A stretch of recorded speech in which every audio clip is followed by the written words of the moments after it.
कल्याण कर्जत राज्य महामार्ग 76चे गोरेगाव ते डोणे दरम्यान काँक्रिटीकरणाचे काम अंतिम टप्प्यात आले असून हे काम पूर्णत्वास येत आहे। असे असताना अपघाताच्या ठिकाणी टाकण्यात आलेले फायबरचे गतिरोधक सार्वजनिक बांधकाम विभागाकडून काढण्यात आलेत।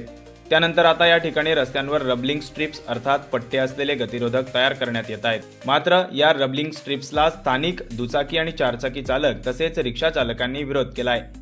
कल्याण कर्जत राज्य महामार्गावर बदलापूर नेरळ दरम्यान गोरेगाव ते डोणे या सुरू असलेल्या काँक्रिटीकरण कामादरम्यान ठेकेदाराकडून स्थानिकांच्या मागणीनंतर फायबरचे गतिरोधक टाकण्यात आले होते। सुरुवातीला या गतिरोधकांना विरोध करत स्थानिकांकडून डांबराचे किंवा काँक्रीटचे स्पीडब्रेकर बनवण्यात यावे अशी मागणी केली होती। त्यानंतर आता सार्वजनिक बांधकाम विभागाकडूनच टाकण्यात आलेले हे फायबरचे गतिरोधक हटवण्यात आलेत। गोरेगाव ते डोणे दरम्यान ढवळेपाडा, ढवळेगाव, डोणे रेल्वे गेट या ठिकाणी प्रामुख्याने अपघात घडू शकतात। त्याला आळा घालण्यासाठी हे गतिरोधक टाकण्यात आले होते।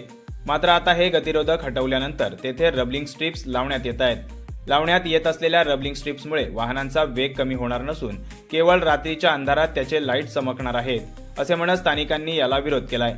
भरधाव वेगाने येणाऱ्या वाहनांमुळे होणारे अपघात टाळण्यासाठी राज्य महामार्गावर डांबराचे किंवा काँक्रीटचे गतिरोधक बनवण्यात यावे अशी मागणी स्थानिक वाहन चालकांनी केली आहे।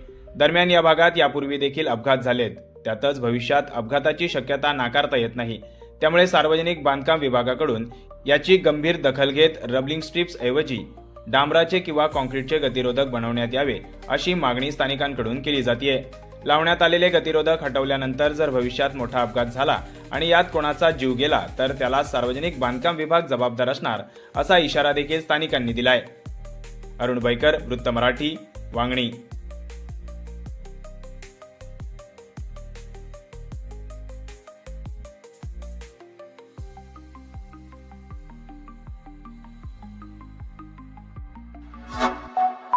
Like, comment, share and subscribe.